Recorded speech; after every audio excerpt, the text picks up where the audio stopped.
ressuscité. Tu as vaincu le péché et la mort. Ton nom est au-dessus de tous les noms. Tu es assis à la droite du Père, vêtu de gloire, d'honneur et de puissance. Gloire et honneur au ressuscité. Tu as vaincu le péché et la mort. Ton nom est au-dessus de tous les noms. Tu es assis à la droite du Père, vêtu de gloire, d'honneur et de puissance. Gloire et honneur au ressuscité. Tu as vaincu le péché et la mort. Ton nom est au-dessus de tous les noms. Tu es assis à la droite du Père, vêtu de gloire, d'honneur et de puissance. Alléluia, Alléluia, Alléluia. Sois élevé, Alléluia, Alléluia, Alléluia, Alléluia. Sois élevé, Alléluia, Alléluia, Alléluia, Alléluia. Sois élevé, Alléluia, Alléluia,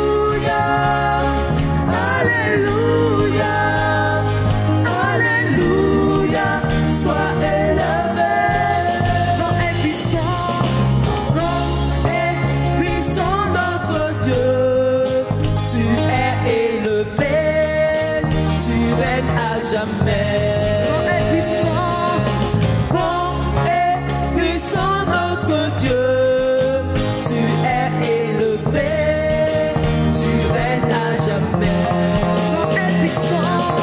Grand et puissant notre Dieu. Tu es élevé, tu règnes à jamais. Grand et puissant notre Dieu. Tu es élevé, tu règnes à jamais. Gloire et honneur au ressuscité. Tu as vaincu le péché et la mort. Ton nom est au-dessus de tous les noms. Tu es assis à la droite du Père, vêtu de gloire, d'honneur et de puissance. Gloire et honneur au ressuscité. Tu as vaincu le péché et la mort. Ton nom est au-dessus de tous les noms. Tu es assis à la droite du Père, vêtu de gloire, d'honneur et de puissance. Gloire et honneur au ressuscité. Tu as vaincu le péché et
Bienvenue sur la chaîne Étincelle, la chaîne de la proclamation de l'Évangile. La dernière fois où j'ai eu l'occasion de prêcher, la prédication était tirée de 1 Pierre chapitre 1er au verset 13. Vous vous en rappelez? J'ai introduit mon dernier sermon par une illustration sur la double nationalité. Nous avons vu que c'est une image qui nous parle particulièrement à nous chrétiens, puisque nous avons en quelque sorte un pied au ciel, mais également un pied sur cette terre. Nous en avons conclu que tous les citoyens, qu'ils soient terrestres ou célestes, ils ont des droits et des devoirs. Dieu s'attend aussi à ce qu'ils retrouvent chez nous certaines attitudes. Et étant donné que le raisonnement de l'apôtre Pierre sur ces attitudes qui sont attendues chez nous, il se poursuit jusqu'au chapitre 2, Dieu m'a mis à cœur de continuer dans cette lancée. Nous avons déjà vu 3 attitudes. Est-ce que vous vous en rappelez? Les attitudes qui doivent être retrouvées chez le citoyen du ciel. Je vais vous aider. Cette première attitude qui était attendue chez nous, c'était d'être solide mentalement. Étant donné que la persécution allait faire rage à un moment donné ou un autre, étant donné qu'également que nous vivons dans un monde hostile à l'Évangile, l'apôtre Paul nous donne une méthode, une attitude qui aiderait n'importe quel croyant face à ce monde qui est méchant et mauvais à l'égard des chrétiens. La deuxième attitude qui était attendue de nous, c'était d'être sobre.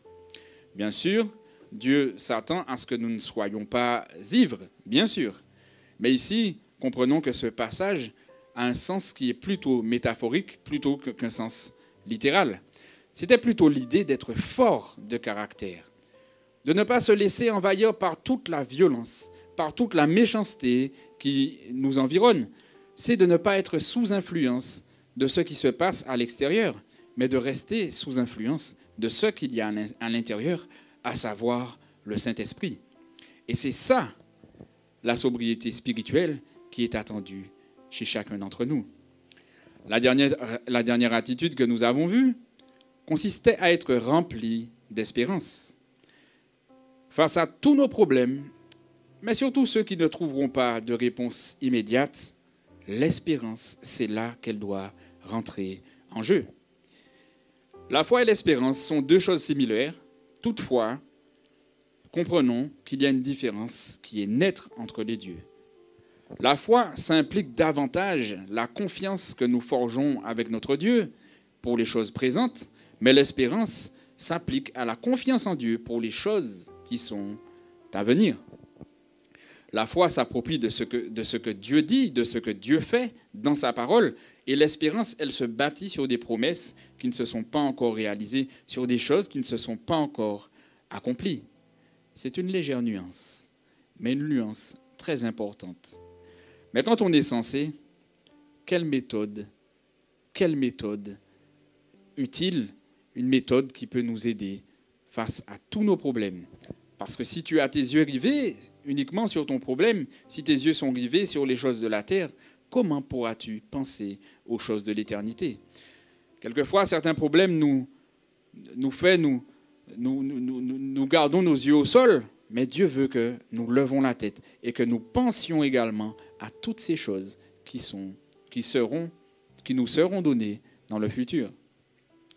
Ce matin, nous verrons encore 2 autres attitudes à l'aide de 1 Pierre chapitre 1er, des versets 14 à 21. Je vous invite à ouvrir vos Bibles dans 1 Pierre chapitre 1er, des versets 14 à 21. Je lis. « Comme des enfants obéissants, ne vous conformez pas aux convoitises que vous aviez autrefois, quand vous étiez dans l'ignorance. Mais puisque celui qui vous a appelé est saint, vous aussi soyez saints dans toute votre conduite. Selon qu'il est écrit, vous serez saints car je suis saint. Et si vous invoquez comme Père celui qui juge selon l'œuvre de chacun, sans favoritisme, conduisez-vous avec crainte pendant le temps de votre séjour sur la terre. Vous savez que ce n'est pas par des choses périssables, par de l'argent ou de l'or que vous avez été rachetés, de la vaine manière de vivre que vous avez hérité de vos pères, mais par le sang précieux de Christ, comme un agneau sans défaut et sans tache, prédestiné avant la fondation du monde. Il fut manifesté à la fin des temps à cause de vous. Par lui, vous qui croyez en Dieu, qu'il a ressuscité des morts et lui a donné la gloire en sorte que votre foi et votre espérance reposent sur Dieu. Prions avant de voir ces deux attitudes. Ô Père Céleste, nous te bénissons encore ce matin. Nous avons faim, nous avons soif de tes paroles. Et c'est pourquoi nous voulons te demander encore de disposer notre cœur, afin que nous puissions être sensibles et davantage sensibles à ce que tu as à nous dire en ce matin. Seigneur, nous savons que c'est la clé de notre réussite. Et c'est pourquoi nous voulons te demander de nous tenir en éveil et que nous puissions prendre toutes ces leçons que tu as pour nous. Que tu ouvres les écluses de ton ciel pour nous, que les bénédictions pleuvent encore en ce matin, en ce qui concerne la proclamation de ta parole, mais surtout sa réalisation dans nos vies. Je te prie de venir à mon secours pour moi qui prêche. Vraiment, donne-moi la parole facile et que je sois compris, Seigneur, que je ne rentre pas dans trop de détails, mais que surtout, que j'aille droit au but, afin que ton peuple soit édifié, afin que moi-même qui prêche soit édifié en ce matin. Je te bénis en toutes choses, parce que je sais que tu agiras, non pas parce que c'est moi qui ai fait cette prière, mais parce qu'il s'agit de ton œuvre. Alors manifeste-toi, Seigneur. Je t'ai prié dans le nom précieux de mon Sauveur, Jésus-Christ. Amen. La première attitude que Dieu attend des super citoyens que nous sommes, c'est que nous devons être saints. En plus d'être remplis d'espérance, oui, l'apôtre Pierre nous demande d'ajouter à tout cela la sainteté. C'est en accord parfait avec ce que nous disent les Écritures, puisque Jean lui-même a affirmé dans 1 Jean chapitre 3 au verset 3, « Quiconque a cette espérance en lui se purifie comme lui-même est pur. » Être à l'affût de la sainteté, voilà une caractéristique qui doit se trouver chez nous. La sainteté, vous le savez, c'est un pilier de la vie chrétienne dont il est aisé de parler, mais pas si simple à manifester dans nos vies. Car même ceux qui en parlent, tout comme moi, savent très bien que jusqu'à l'enlèvement de l'Église, jusqu'à la première résurrection, jusqu'à notre mort, on ne le sera jamais suffisamment devant Dieu. Toutefois, c'est à cela que Dieu nous appelle, à être des saints. Il nous appelle à cela. Des personnes qui se sanctifient, des personnes qui continuent de se mettre à part face aux choses de ce monde, face aux souillures de ce monde. Je ne sais pas, je ne connais pas la quantité d'exhortation à la sainteté qu'on peut retrouver dans la parole.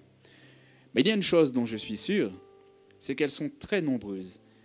Et si elles sont très nombreuses, c'est parce que nous avons besoin d'entendre et encore cela.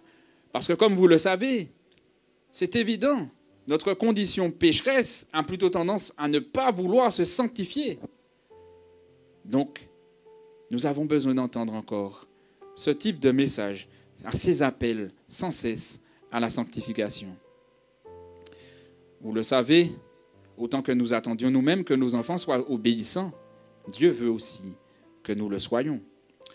Ce passage à l'étude est très intéressant, car il nous montre nos limites, il nous montre combien nous avons besoin de Dieu pour cela, pour nous sanctifier. Et si je puis dire, nous ne pourrons jamais y penser assez souvent. Dieu veut que nous soyons des enfants d'obéissance. Qui mieux que Dieu nous connaît? Qui mieux que Dieu connaît l'homme dans toute sa profondeur? Qui mieux que Dieu connaît les croyants que nous sommes? Il sait si bien où mettre le doigt en ce matin. Les Écritures ne cessent de mettre en lumière le fait que le citoyen du ciel, s'il y a une chose qui doit être vue dans sa vie, c'est son obéissance. Le citoyen de la terre est caractérisé quant à lui par sa désobéissance. Il y a des passages dans la Bible qui démontrent cette opposition.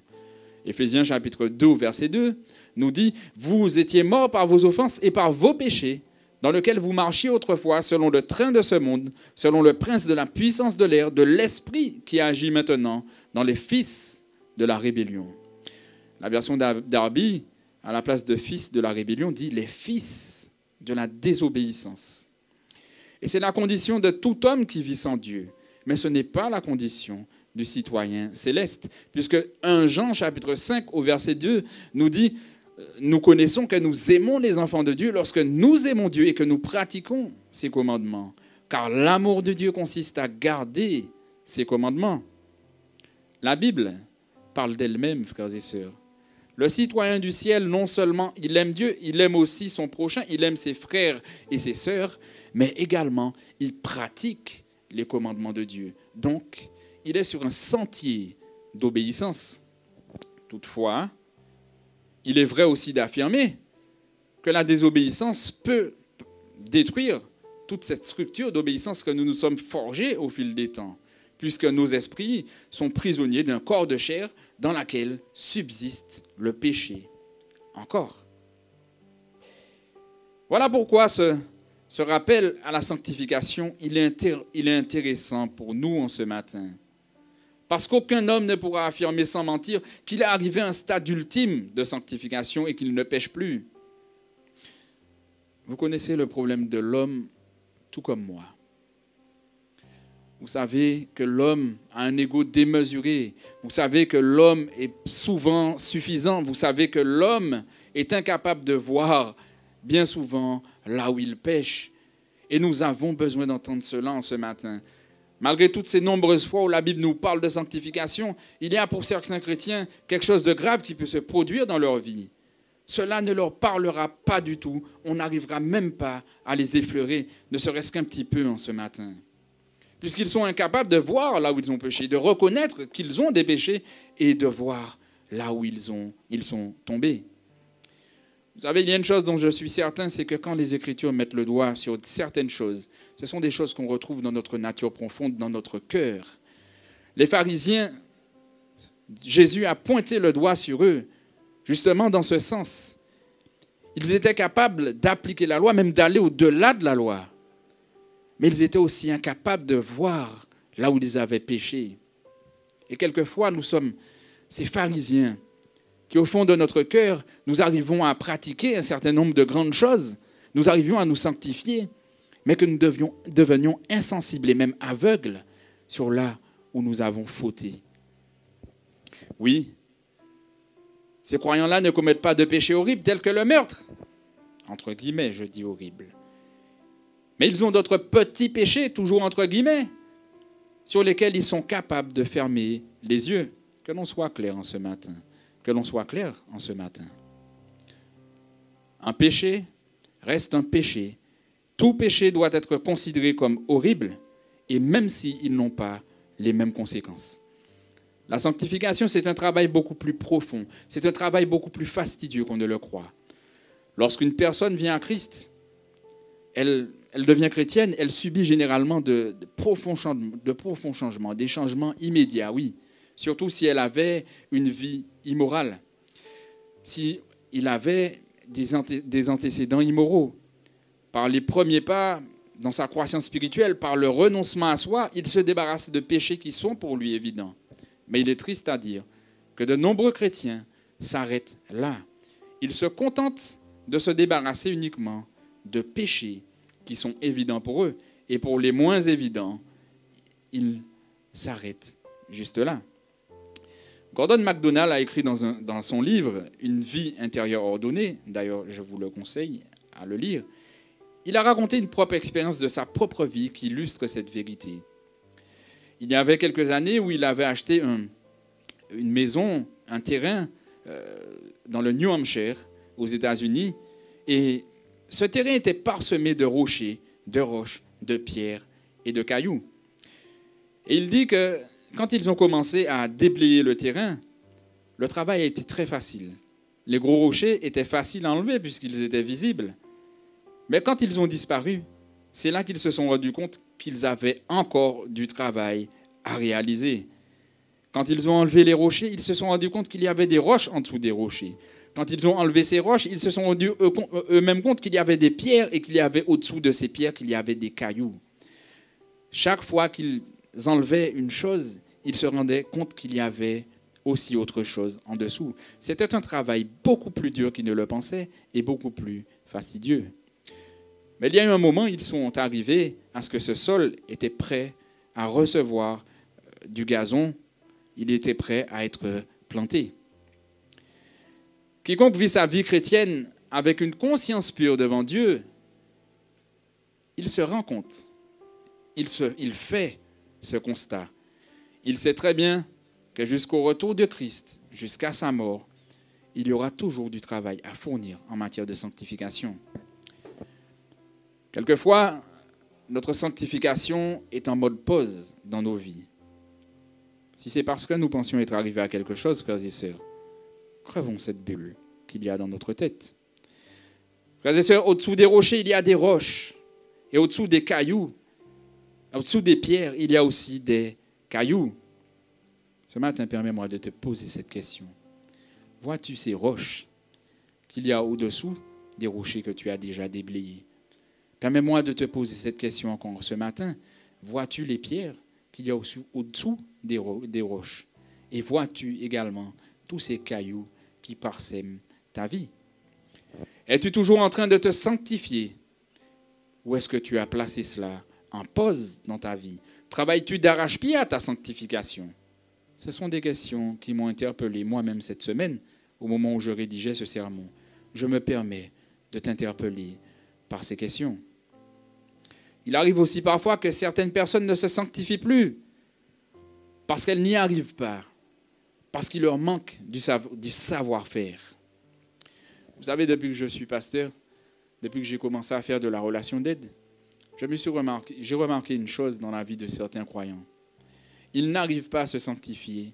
C'est parce qu'ils n'ont pas de méthode, parce qu'ils n'ont pas de savoir-faire. Ils ne savent pas comment s'y prendre. Surtout quand on pose cette question à ce croyant qui a besoin d'aide contre un péché particulier. Qu'as-tu essayé de mettre en place dans ta vie pour pouvoir lutter? Bien souvent, on n'a pas de réponse, ou quelquefois on se rend compte que cette personne elle a voulu agir avec de bonnes intentions, mais par le fait qu'elle manque de savoir-faire, elle n'arrive pas à se sanctifier. En matière de sanctification, je bénis le Seigneur. Nous avons un livre qui est rempli de propositions, qui est rempli de méthodes, qui est rempli de savoir-faire, de choses à mettre en place dans nos vies. Il y a des applications à adopter. Et l'apôtre Pierre, pas besoin d'aller trop loin, restons dans notre texte. L'apôtre Pierre nous en donne une. L'apôtre Pierre nous dit « Ne vous conformez pas aux convoitises que vous aviez autrefois, quand vous étiez dans l'ignorance, mais puisque celui qui vous a appelé est saint, vous aussi soyez saints dans toute votre conduite. Selon qu'il est écrit, vous serez saints, car je suis saint. » On ne peut pas se sanctifier, frères et sœurs, si on se laisse façonner, si on laisse nos mauvais désirs, nos mauvaises pensées, nos envies malsaines, nos pulsions incontrôlées, on ne peut pas se sanctifier si on laisse toutes ces choses bâtir notre vie en Christ, si on laisse toutes ces choses nous façonner. Il est vrai que nous ne pouvons pas forcément nous empêcher d'avoir tous ces mauvais désirs, mais nous pouvons, frères et sœurs, les empêcher de nous construire. Aujourd'hui, frères et sœurs, nous ne sommes plus ignorants. Nous ne sommes pas comme des personnes qui ne savent rien. Je bénis le Seigneur pour cela parce qu'il nous a donné son Saint-Esprit, qui nous communique également des enseignements. Nous avons l'Église, frères et sœurs, pour prendre soin de notre âme. Et nous avons des personnes dans nos églises qui sont qualifiées pour notre sanctification, pour notre formation spirituelle. Tu n'es pas démuni pour ne pas atteindre tes objectifs. Et je veux te le rappeler en ce matin. Tu n'es pas sans ressources, tu en as. Tu as tellement de ressources. Quelquefois, il faut juste s'asseoir un peu et estimer ce que nous avons. Il est rare d'entendre dire dans une réunion de prière que quelqu'un demande véritablement la prière pour un problème de sanctification. Et pourtant, frères et sœurs, Dieu nous a donné cette voie également pour que nous puissions nous sanctifier. Bien sûr, je n'appelle pas à un étalage de problèmes lors des moments de réunion. Il y a des choses que nous ne devons pas nommer dans les églises, comme nous le rappelle l'apôtre Paul. Mais toutefois, nous pouvons demander la prière sans rentrer dans les détails, en disant tout simplement « J'ai un problème de péché dans ma vie, j'ai besoin de prière ». Es-tu aussi prêt à mettre en application ce que te dit ton conseiller en relation d'aide? Es-tu prêt à mettre en application ce que ton pasteur te prêche dimanche après dimanche? Es-tu prêt à écouter un ancien ou même un frère ou une sœur plus mûr dans la foi que toi et qui veut t'aider à évoluer, à grandir et à acquérir la maturité spirituelle. Vous savez, souvent, il faut perdre des choses pour en gagner d'autres. Il faut savoir se laisser dépouiller pour pouvoir revêtir ensuite la sanctification, nous revêtir de cet être saint que nous sommes déjà, frères et sœurs. Vous savez, c'est le moyen le plus sûr. C'est le moyen le plus sûr pour nous sanctifier. Ce passage nous dit encore, mais puisque celui qui vous a appelé est saint, vous aussi soyez saints dans toute votre conduite. Selon qu'il est écrit, vous serez saints, car je suis saint. Comprenons ce passage comme étant un avertissement, comme étant un appel à la sainteté, mais voyons-le également comme la plus belle des choses, une promesse qui se réalisera forcément dans nos vies si nous payons le prix. Ce passage nous appelle à regarder à celui qui nous a appelés. Comment est-il? Il est saint. Bien-aimé, si durant ta marche, ton regard est sur l'homme, tu reflèteras ce qu'il y a dans l'homme. Mais si ton regard est sans cesse fixé sur Dieu, ta vie reflètera également ce qu'il y a en lui. La sanctification, ce n'est pas du développement personnel, c'est du développement avec Dieu. Dieu crée à travers nous, avec notre aide. Et ce n'est pas quand nous nous tenons éloignés de la parole de Dieu, ce n'est pas quand nous nous tenons éloignés du Seigneur que nous arriverons à nous sanctifier.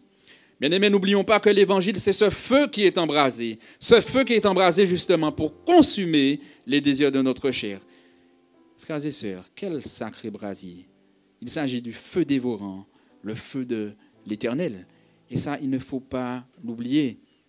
Si tu veux te sanctifier, bien-aimé, si tu veux te sanctifier, tu dois te rapprocher de ce feu qui sera capable de consumer toutes ces branches qui ne fleuriront pas et qui ne porteront pas de fruits dans ta vie. C'est quand tu te rapproches du feu que tu commences à que tu apprends qui il est et que tu le prends pour modèle. Et c'est là qu'il te change. C'est là qu'il te façonne. Frères et sœurs, c'est une promesse. Vous serez saints. Dieu sait pourquoi il le dit. Bien sûr, c'est un passage de l'Ancien Testament, mais je n'en rentrerai pas dans tous ces détails, frères et sœurs. Appliquons-le à l'Évangile, à la bonne nouvelle et à ce qu'elle nous permet de réaliser.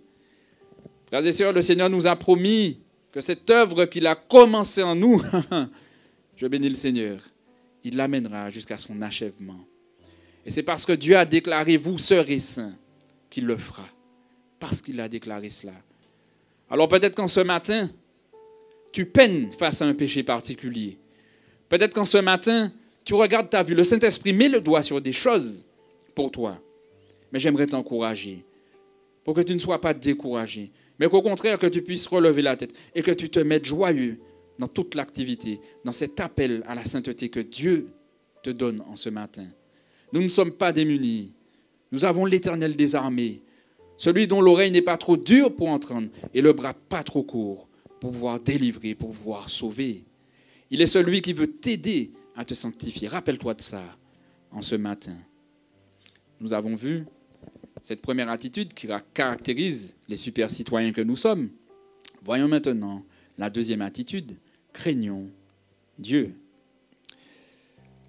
La suite de notre passage de 1 Pierre chapitre 1er, le verset 17 nous dit « Et si vous invoquez comme Père celui qui juge selon l'œuvre de chacun, sans favoritisme, conduisez-vous avec crainte pendant le temps de votre séjour sur la terre. »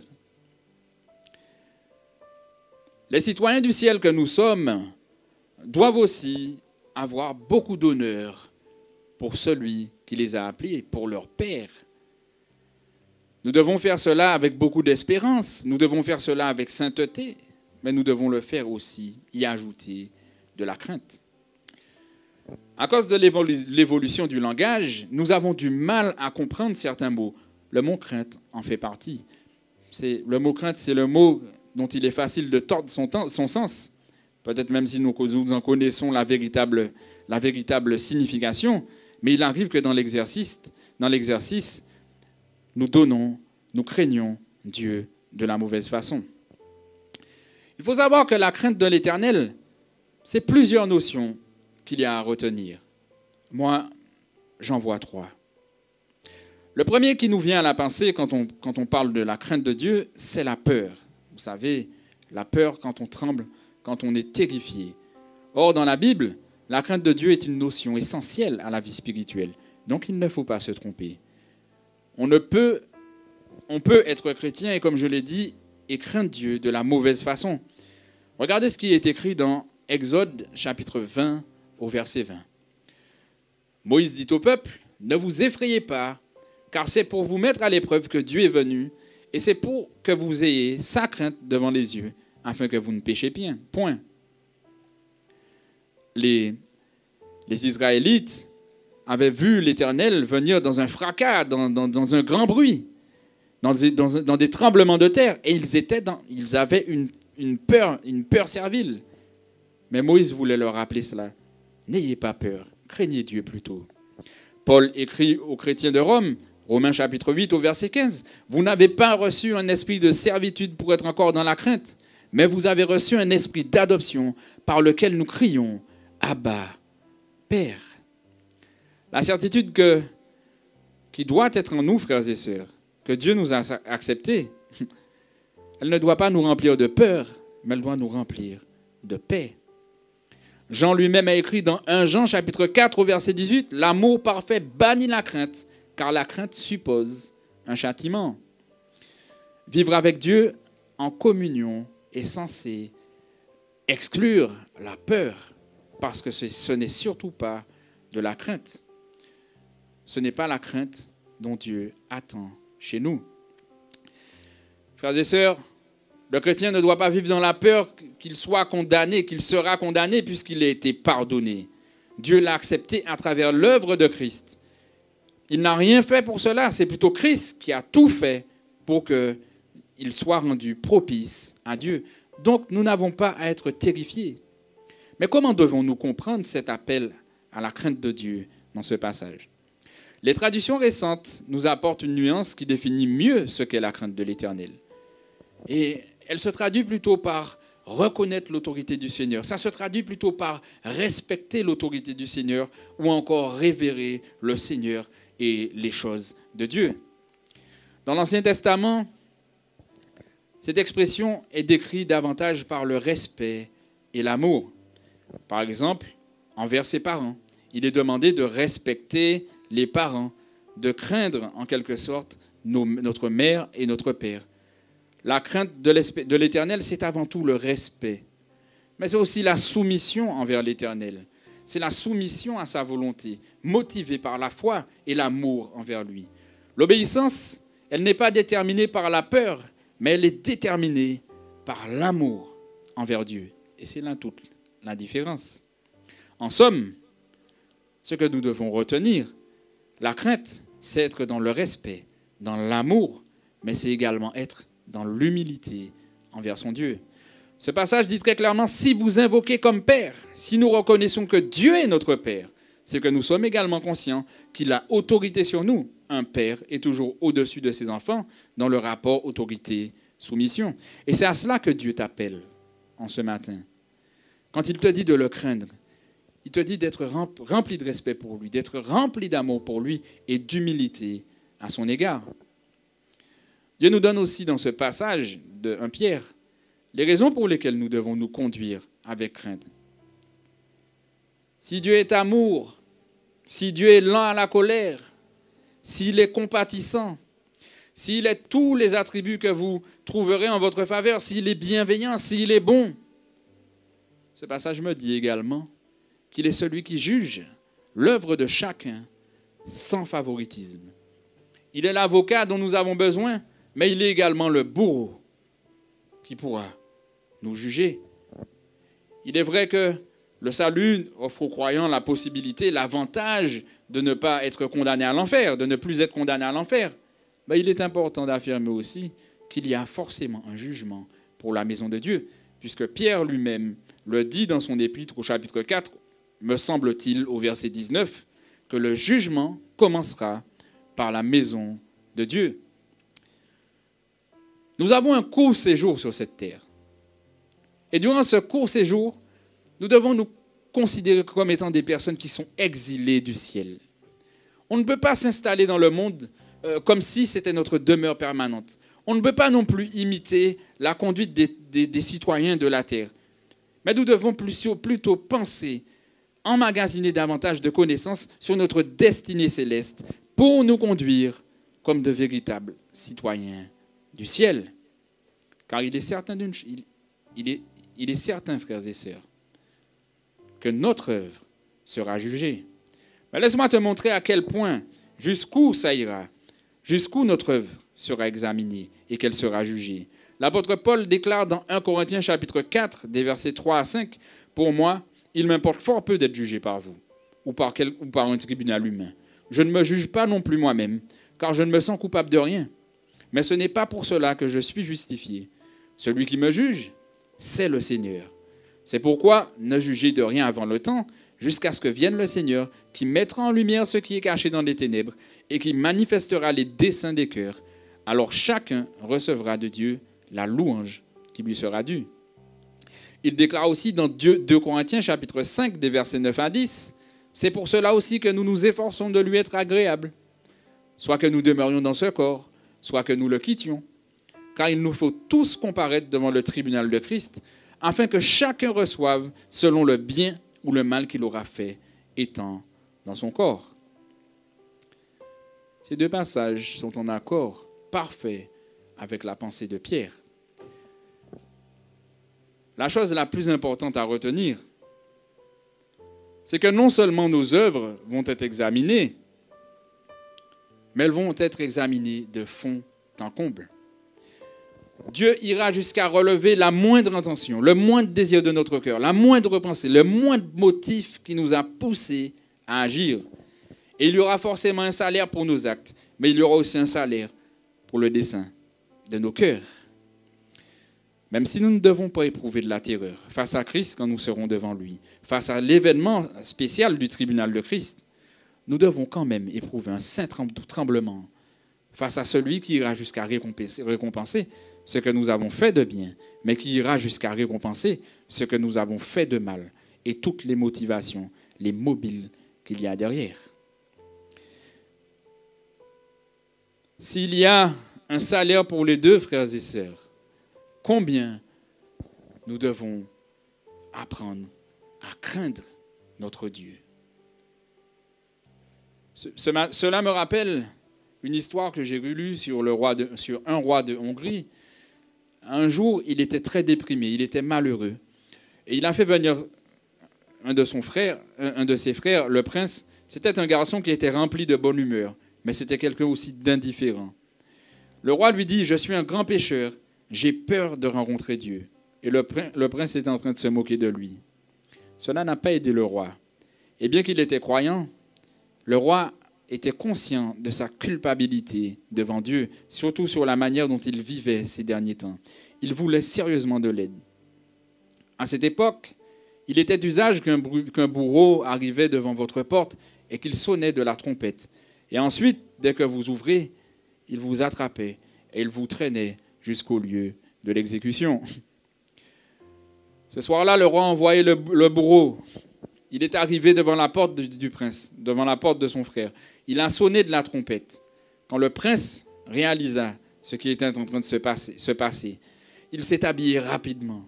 Il a couru vers la porte et il a été saisi par le bourreau. Il a été traîné dehors. Il est devenu tout pâle. Il avait peur. Ses genoux s'entrechoquaient.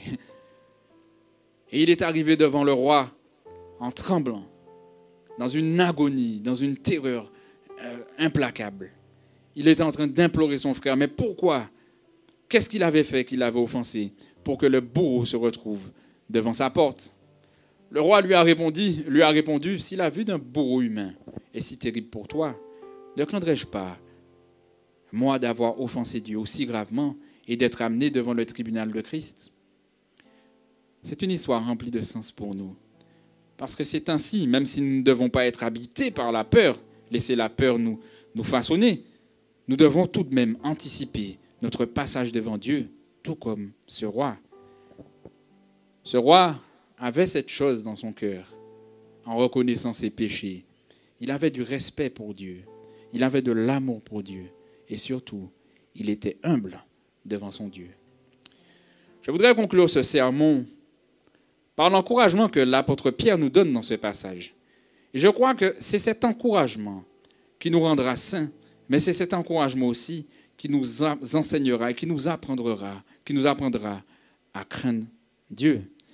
Il est écrit dans 1 Pierre, chapitre 1er, des versets 18 à 21, « Sachant que ce n'est pas par des choses périssables, par de l'argent ou de l'or que vous avez été rachetés de la vaine manière de vivre que vous avez hérité de vos pères, mais par le sang précieux de Jésus-Christ, comme un agneau sans défaut et sans tache, prédestiné avant la fondation du monde et manifesté à la fin des temps, à cause de vous, qui par lui croyez en Dieu, lequel l'a ressuscité des morts et lui a donné la gloire, en sorte que votre foi et votre espérance reposent sur Dieu. »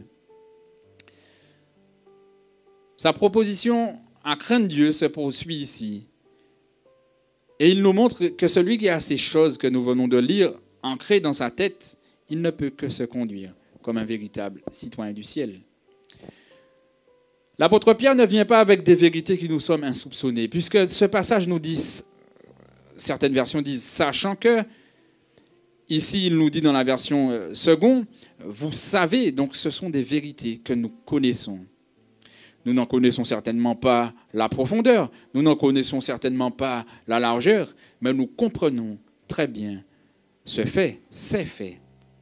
Bien-aimé, permets-moi de te poser cette question ce matin.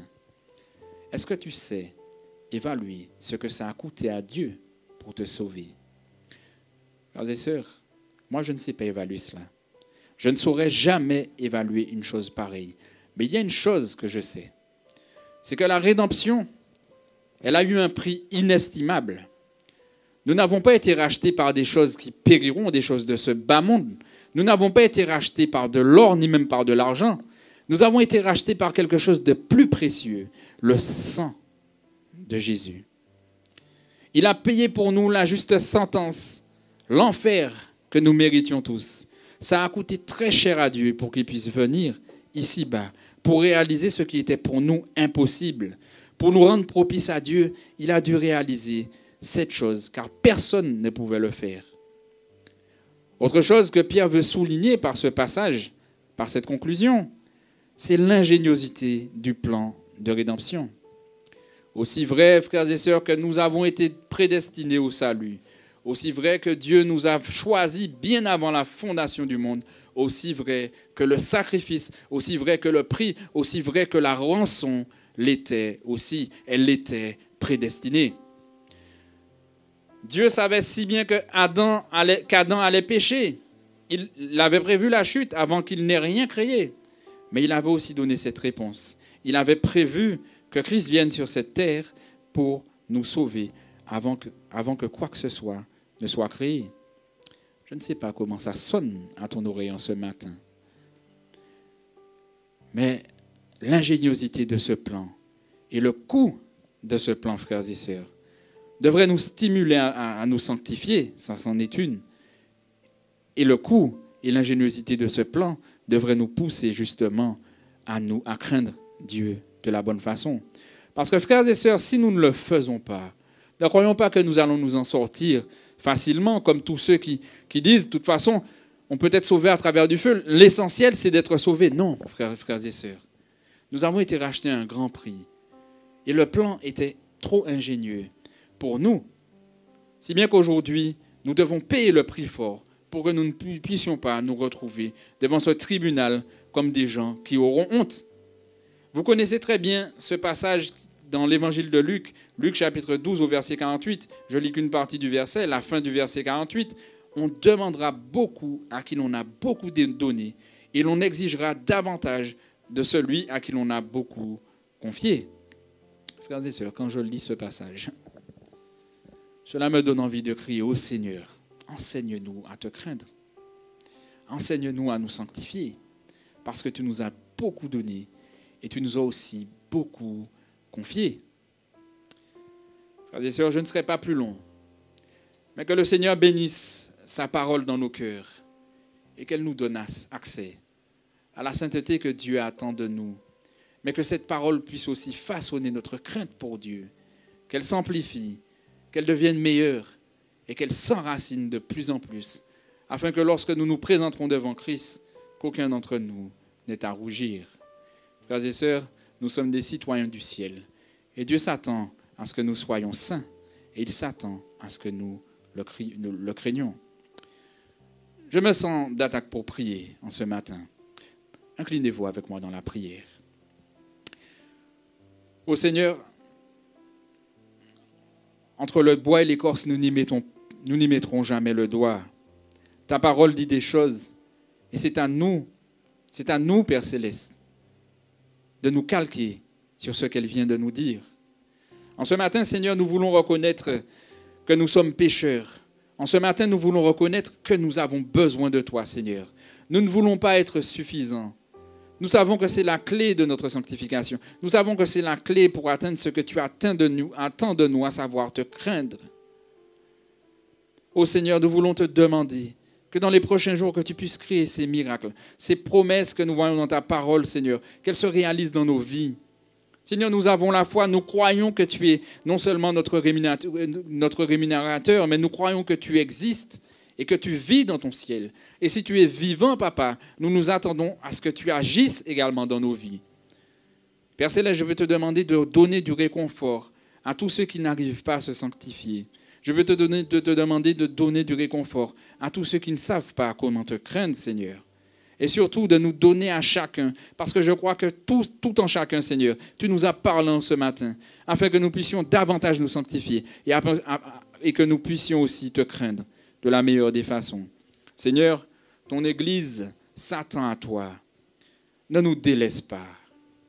Manifeste toute ta grâce et toute ta bonté envers nous. Viens nous consumer, vrai Seigneur, toutes ces branches qui ne fleuriront jamais dans nos vies. Nous nous attendons à toi, ô Père Céleste. Manifeste-toi puissamment dans nos vies, afin que, Seigneur, qu'au jour du tribunal de Christ, que nous soyons devant toi, libres, sans stress, sans gêne et sans honte. Je veux te dire merci, Seigneur, parce que nous fondons tous nos espoirs en ta parole, et donc tu agiras. Je t'ai prié dans le nom précieux de Jésus-Christ. Amen. Que Dieu nous bénisse tous. Passez un bon dimanche et très bonne semaine à tous. Soyez bénis.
Je me dirai que tu as donné ta vie, toute ma vie. Je me dirai que tu as payé le prix, toute ma vie. Je me dirai que je ne vis que pour lui. Je chanterai gloire à l'Éternel, je chanterai louange à son nom, je chanterai Dieu, mon essentiel, je chanterai en l'honneur de son nom.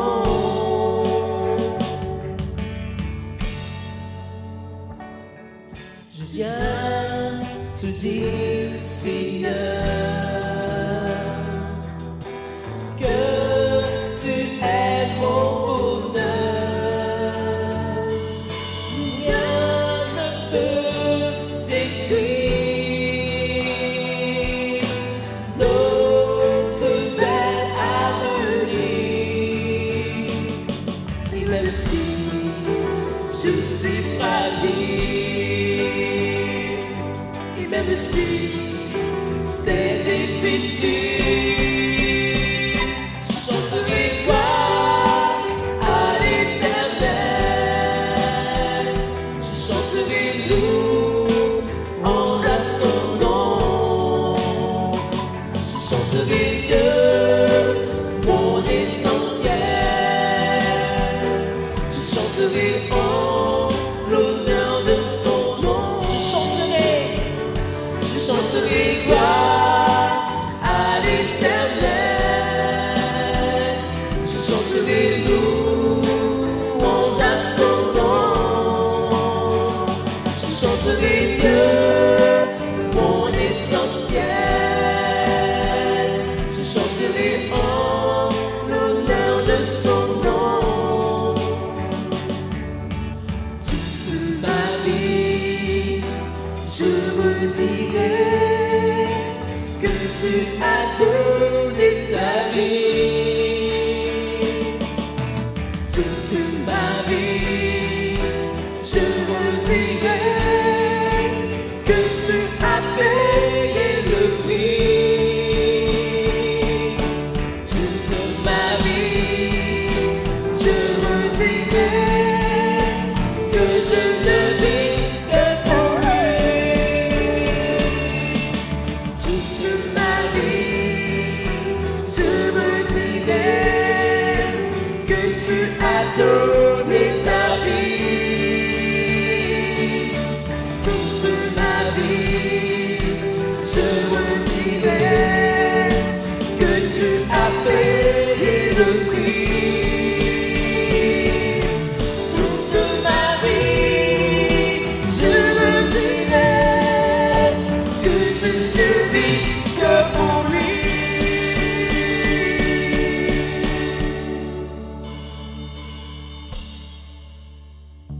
Je chanterai gloire à l'Éternel,